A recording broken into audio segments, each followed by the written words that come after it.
In this video, I will show you how to read all Instagram messages at once.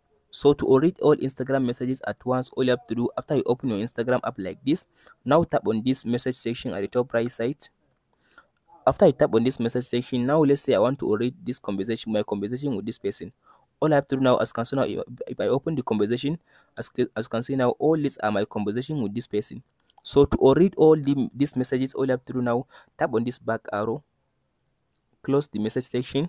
So after you close your conversation with them, now go ahead and long press your hand on the conversation, long press your hand on the message. So as you can see now, tap on this mark as or read.